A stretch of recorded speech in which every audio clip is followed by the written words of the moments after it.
Hey my Legion, how y'all doing today? I'm back with another Army Days video. This is Army Days 14.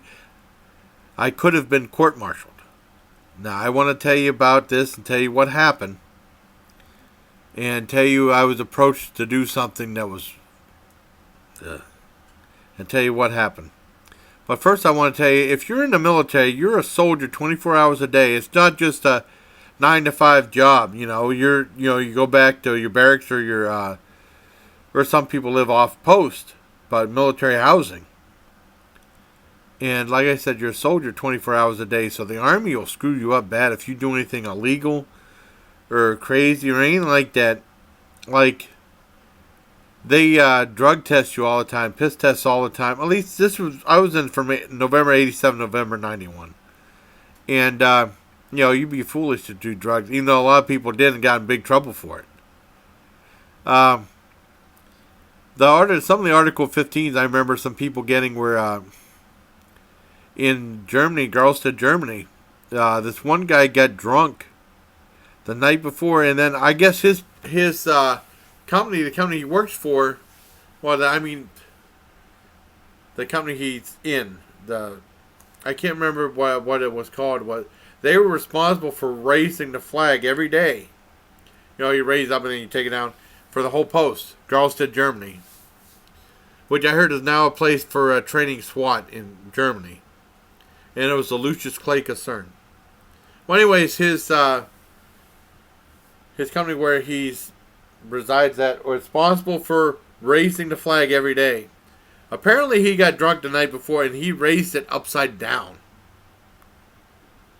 I said the company commander was pissed.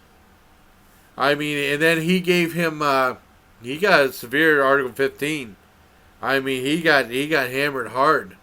And then my one friend, I said his name in the other video, so I erased that and I'm doing another take. He got a DUI arrest. What happened was, him and this one other guy who's a real asshole. I'm not going to say his name, but he was an asshole. I hated his guts. I really did. They were in a bar. They were in Shafie's, a bar I've been to many times when I was in Germany. And I guess there was a girl there, and they were both drunk. And there was 2 or 3 girls, and then the one guy was flirting this one girl, and they were all hammered really bad. And the girls wanted to go home, and then they asked Mike to take them home. They asked the guy to take him home. And that's the one I mentioned is the asshole. I'm not saying the last name. He's an asshole. And he gave the keys to my one friend. He's like, hey, here you go. Take the key to take him home. And he was hammered too. And he got in a small fender bender. No one was hurt. But he got arrested. The sergeant from I can't remember the sergeant's name. The sergeant, staff sergeant from our company came and got him. And they were pissed. They both got Article 15s very bad. And he was telling me how messed up it was getting his LES statement and it's saying 0 for like 3 months. No money whatsoever for anything. And he learned his lesson. He learned that guy was a real manipulator too. It was bad. And I had a problem when I was in Germany because you go on post and they have like...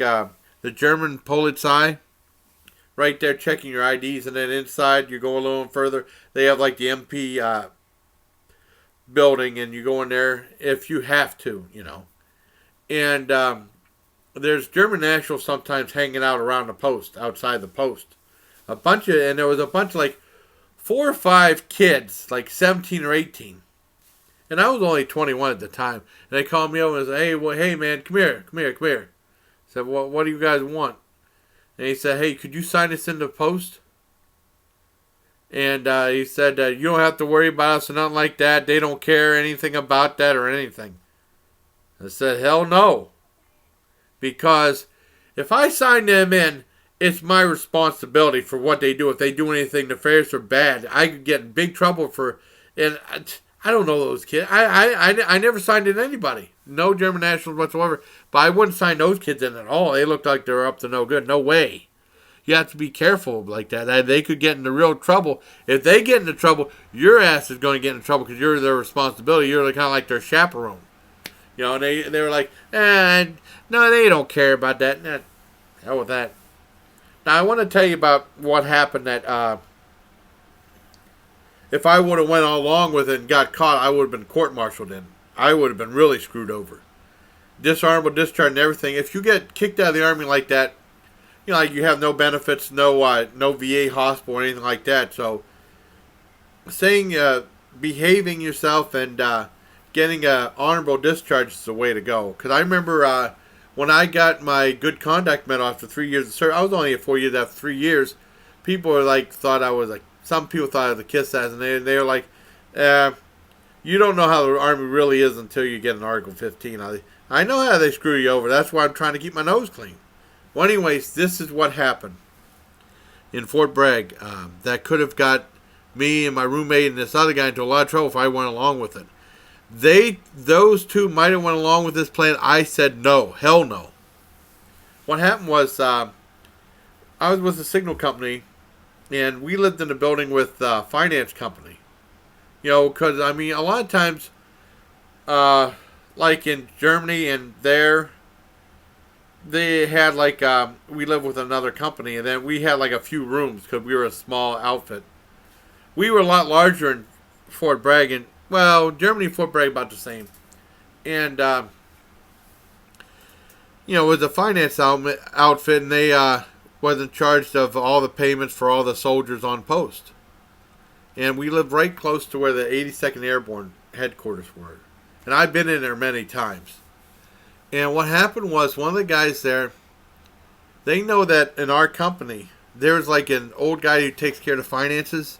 He's like 70-something. He has a hearing aid. And a lot of the guys in the finance company in the barracks I lived in were always putting him down, saying he doesn't know what the hell he's doing and stuff like that. And one guy that me and my roommate know came up to me and said, close the door, I got to talk to you about something. I have a plan for you, but you both have to go along with it because it's the only way it's going to work. And he said that what happened is I can put you both on airborne status. And myself too.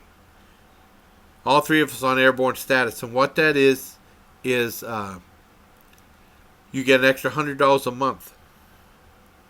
And they won't realize there's a mistake. There was a mistake on there for 3 or 4 months later. And what happens is they'll take you off that, and then we can all split the money. So that might be $400 times 3, like $1,200 split amongst. We both get, all three of us would get $400, right? And he said that guy who does the finances in our signal company wouldn't even know it. And he said he just say, well, that's a mistake, and then we split the money and stuff like that. And I said, hell no. That's cheating. That's really illegal and cheating the government. I mean, there's no way I would go along with that. Could you imagine if I got caught, how stupid that would be on my record? Hell no, my roommate was all for it. He wanted an extra $400. I said, hell with that. It ain't worth that. I remember when I got out of the Army talking to my dad about that back in the early 90s. I said, no, would you ever do anything like that? And I didn't. Because you could get seriously in trouble and probably court-martialed for doing that. And that's really illegal. And so I didn't get court-martialed. I mean, this is how I almost could have gotten court-martialed if I went along with that horrible plot. And actually, I don't think it was the guy in the finance company. It was just me and my roommate. And he said that, he put us on airborne, and then that guy would finally figure out it was a mistake or something like that. Hell with that. I wasn't on airborne status. I don't want to be on airborne status regardless because I'm afraid of heights. But, I mean, it's not worth $400 to screw your life up and get a court-martial and dishonorable discharge.